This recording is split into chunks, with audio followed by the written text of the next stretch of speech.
Mastering SOC 2 for crypto companies. SOC 2 audit scope cuts deep into your organization's dark corners. Where does the scope of the SOC 2 audit extend?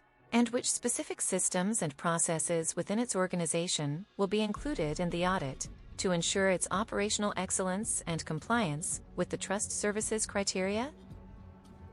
In the context of SOC 2 for crypto companies, the scope of the audit extends to the operational excellence of the organization, which encompasses the design and operating effectiveness of controls relevant to the trust services criteria.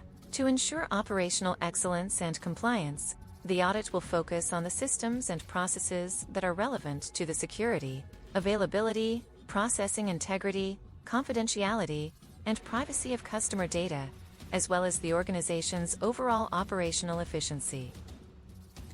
Specifically, the scope of the audit will include, but not be limited to, the following systems and processes. 1.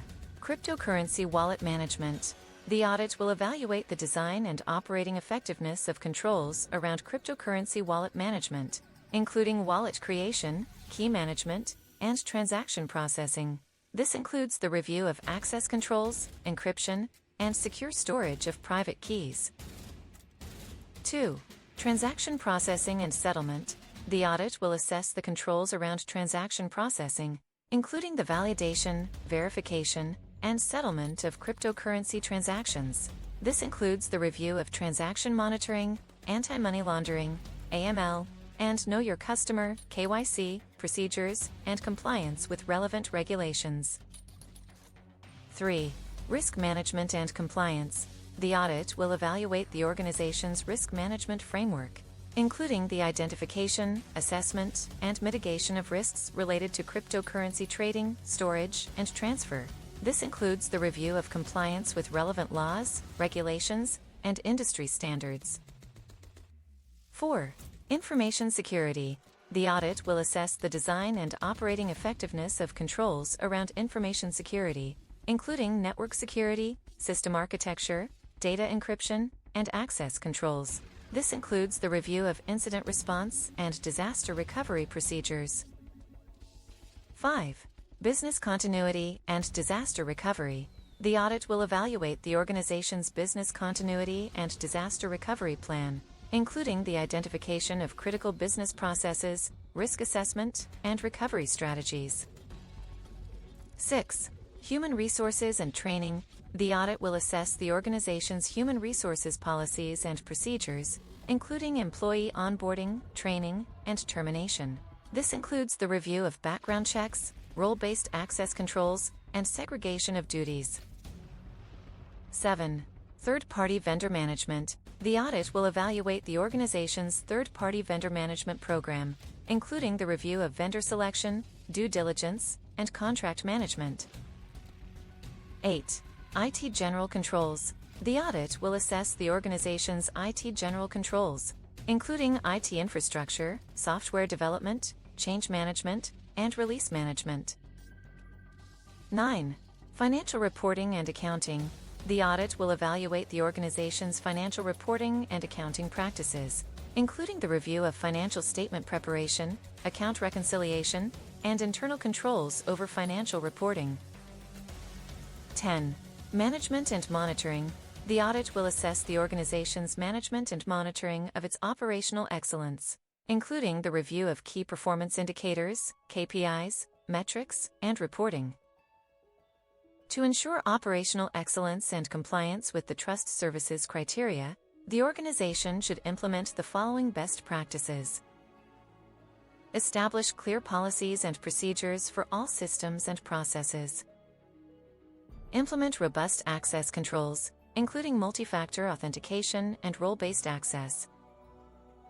Conduct regular risk assessments and vulnerability testing. Establish incident response and disaster recovery plans. Provide regular training and awareness programs for employees. Implement segregation of duties and least privilege access. Conduct regular audits and reviews of systems and processes. Establish a culture of transparency and accountability. By focusing on the above systems and processes and implementing best practices, crypto companies can ensure operational excellence and compliance with the trust services criteria, and ultimately, earn a SOC 2 report that demonstrates their commitment to security, availability, processing integrity, confidentiality, and privacy. As I delved into the world of SOC 2 for crypto companies, I couldn't help but think of the intricate dance between operational excellence and compliance. It's a delicate balance, where one misstep can have far-reaching consequences. I recall a conversation with a crypto firm's CEO, who shared with me their struggles in achieving this balance. Their company, let's call it Crypto Corp, had grown rapidly, and with that growth came increased scrutiny from investors, customers, and regulators. The CEO knew that achieving SOC 2 compliance was crucial to demonstrate operational excellence, but they were unsure where to start. As we walked through CryptoCore's offices, I noticed the vibe was energetic, with developers typing away on their laptops, but I sensed a hint of chaos. The CEO confided in me that their teams were working in silos, with little communication between departments. It was clear that their current setup was not designed to scale, and the lack of standardization was a major concern.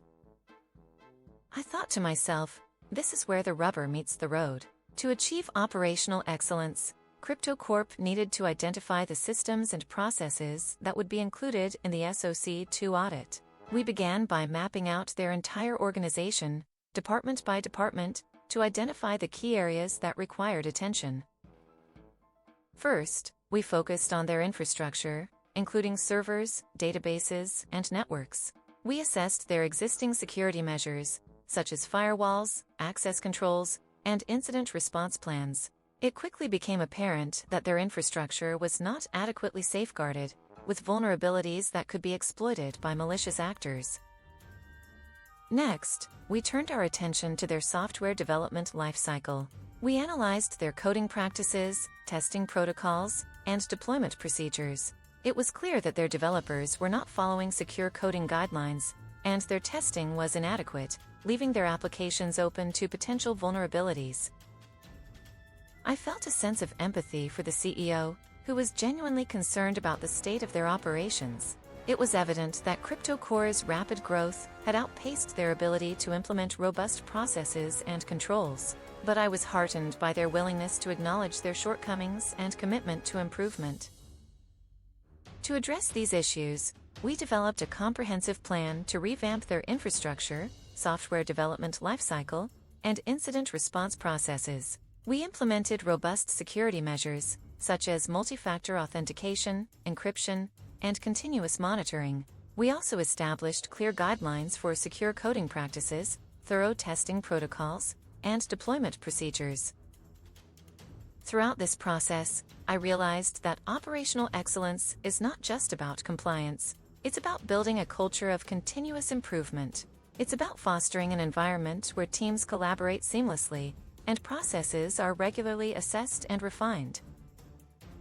As we worked through the SOC 2 audit process, CryptoCore's teams began to gel, and communication between departments improved significantly. The CEO and I worked closely together, and I witnessed a marked shift in their perspective. They began to see the value in operational excellence, not just as a means to achieve compliance, but as a key differentiator in the crypto space. In the end, Crypto Corp achieved SOC 2 compliance, but more importantly, they developed a culture of operational excellence that will serve them well in the long run. As I reflect on this journey, I'm reminded that achieving operational excellence is a continuous process, requiring ongoing effort and dedication. But the payoff is well worth it. A robust, efficient, and secure organization that inspires trust and confidence in its customers and stakeholders.